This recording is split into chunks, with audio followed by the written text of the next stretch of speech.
আজকে এখানে যে নেতৃত্ব আছে, যে টুটুল এখানে দাঁড়িয়ে আছে, সেই আন্দোলন সংগ্রামে তার মা আমাকে সোপর্দ করেছিল তারেক রহমানের নির্দেশ পালন করার জন্য।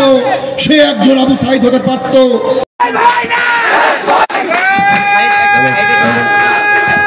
আমাকে তো দেখাই যাচ্ছে না।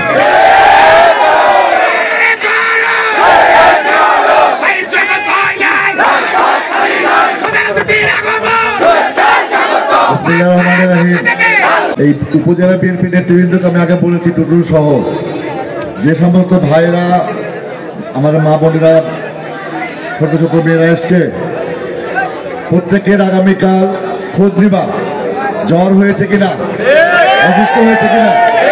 যদি অসুস্থ হয়, জ্বর হয়, উপজেলা এবং টুটুল সহকারে জিয়া প্রত্যেকের ঘরে ঔষধ পৌঁছে দিবে। এটা দায়িত্ববোধ, কারণ অনেক কষ্ট করে তারা এখানে এসেছে এই কর্মসূচিকে সফল করার জন্য। এই বৃষ্টির মধ্যে ভিজেও তারা তাদের সন্তানের কথা চিন্তা করেনি। যাই হোক, আজকে আমরা যেখানে উপস্থিত হয়েছি, এইটা হচ্ছে আমাদের বিজয়ের জন্য গত 1 বছর পূর্বে 2024-এর 5ই আগস্ট বাংলাদেশের যে রক্তক্ষয়ী আন্দোলন, নির্বিচারে গুলি থেকে আরম্ভ করে মানুষ হত্যা, পশুর মতো মানুষের প্রতি আচরণ, দীর্ঘ 17 বছর জাতীয়তাবাদী দল সহ সকল গণতান্ত্রিক আন্দোলন সংগ্রামের নেতাকর্মীদের উপরে যে নির্মম নির্যাতন এসেছিল, যে নির্মমতা নিষ্ঠুরতা নেমে এসেছিল, যে আঘাত এসেছিল, আমাদের বহু নেতাকর্মী ঘরে ঘুমাতে পারে নাই। মাসের পর মাস বাবার মায়ের আদর থেকে ছিল, পিতার বুকে মাথা রেখে পিতাকে সালাম করে যে বাইরে বেরোতো যে সন্তান, সেই পিতা তার সন্তানের ভালোবাসা বিলিয়ে দেওয়ার জন্য অপেক্ষায় ছিল, সন্তানের দেখা পায় নাই। যে মা তার প্রিয় সন্তান, যার জন্য রান্না বান্না করত, যে আজকে আমার সন্তান এই মাছ খাবে, এই ডাল খাবে, আমার হাতে রান্না করা আলু ভর্তা দিয়ে ভাত খাবে। আমাদের বোনদের স্বামীরা বাসায় ফিরে আসলে পারে তাদের জন্য যতটুকু সম্ভব তাদের হাতে রান্না তার স্বামীকে খাওয়াবে। 17 বছর শেখ হাসিনা সেই সুযোগ দেয় নাই। বোন তার স্বামীকে দিনের পর দিন হারিয়ে রেখেছে, মা তার সন্তানকে আন্দোলনের মাঠে ঠেলে দিয়েছে, বাবা তার প্রিয় সন্তানকে বাংলাদেশ থেকে গণতন্ত্র ফিরিয়ে আনার জন্য রাজপথে নামিয়ে দিয়েছে। সেই দীর্ঘ সংগ্রামে হাজার হাজার নেতাকর্মী মামলা হামলায় জর্জরিত হয়েছে।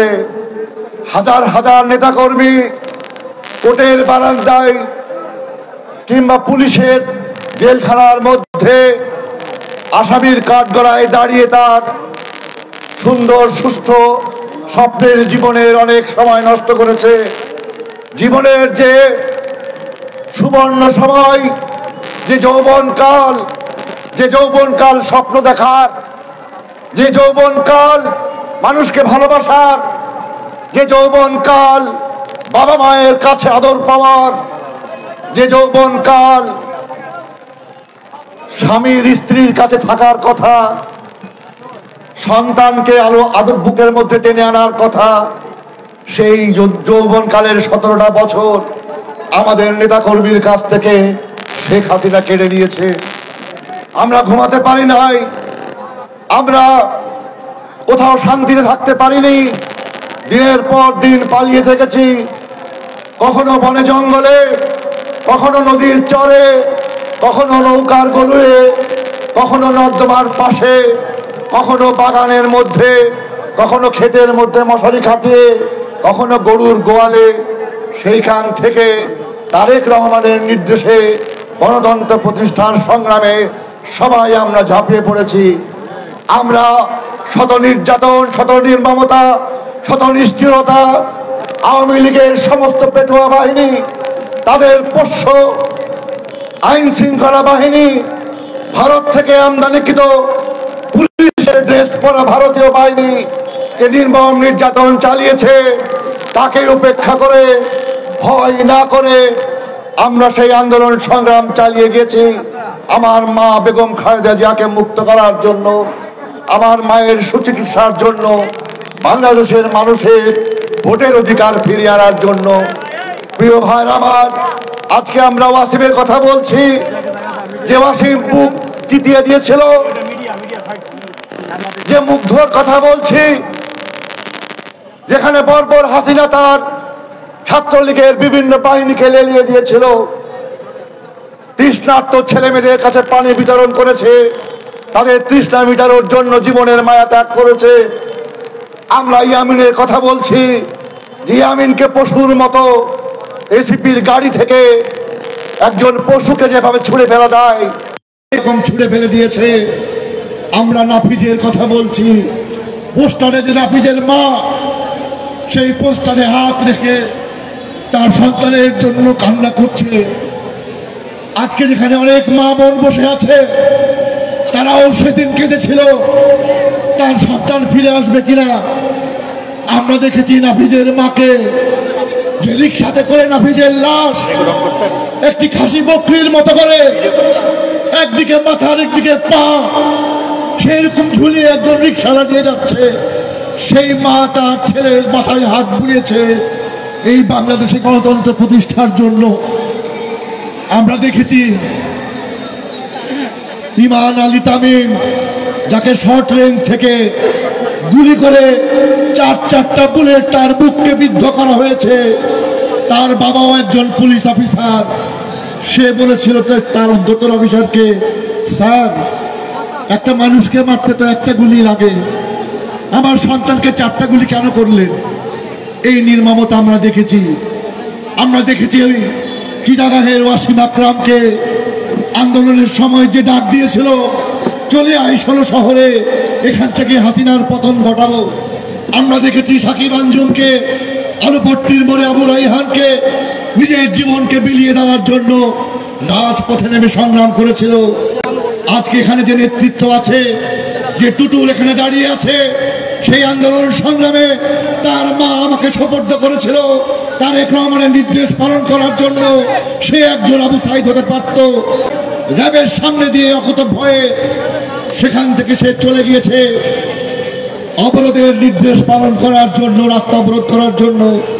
তাই আমি মনে করি আগামী দিনে যে আন্দোলন সংগ্রাম আমরা করছি, আমরা ডাকছি, সেই আন্দোলন সংগ্রাম যেন সত্যিকারে গণতান্ত্রিক আন্দোলন হয়, সেই আন্দোলন যেন ভোটের অধিকার প্রতিষ্ঠার আন্দোলন হয়, সেই আন্দোলন যেন মানুষ ভোট দিয়ে ক্ষমতার পরিবর্তন ঘটাতে পারে। সেই জন্যই বিগত 17 বছর আর এই 5ই আগস্ট পর্যন্ত 1924 সাল পর্যন্ত আমাদেরকে অপেক্ষা করতে হয়েছে। আজকে আমরা সেই বর্ষপূর্তি পালন করছি। প্রিয় ভাইয়ের আমার, আমরা যেন সেই শহীদদের ভুলে না যাই, আমরা যেন সেই আত্মত্যাগকে কখনো মন থেকে মুছে না ফেলি। আমরা যেন আমাদের নেতাকর্মীর উপরে যে পঙ্গুত্ব পালন করে যারা পা হারিয়েছে, চোখ হারিয়েছে, তাদেরকে যেন আমরা কখনো আমাদের পাশ থেকে সরিয়ে না দিই। আমি মনে করি আগামী দিনে ছাত্র দলের সেই ডাক আমরা শুনতে পেয়েছি। তারাও মানে বলবো, আমরা কেউ কাউকে ছেড়ে যাব না, আমরা রিক্সাওয়ালাকে ছেড়ে যাব না, আমরা শ্রমিককে ছেড়ে যাব না, আমরা দোকানদারকে ছেড়ে যাব না, আমরা মুঠে মজুরকে ছেড়ে যাব না, আমরা ফুটপাতের একজন ভিখারিকে ছেড়ে যাব না। সবাইকে নিয়ে আমরা হাতে হাত রেখে একটি নতুন বাংলাদেশ গড়তে চাই, একটি প্রত্যাশিত বাংলাদেশ গড়তে চাই, যেখানে বৈষম্য থাকবে না, যেখানে মানুষের ভেদাভেদ থাকবে না, যেখানে মানুষ কষ্টে ভুগবে না, যেখানে কেউ কারো জমি দখল করবে না, যেখানে কেউ কারো বুকের উপরে পা তুলে দিবে না, সকলের অধিকার প্রতিষ্ঠিত হবে। সেই বাংলাদেশ প্রতিষ্ঠিত করতে চাই।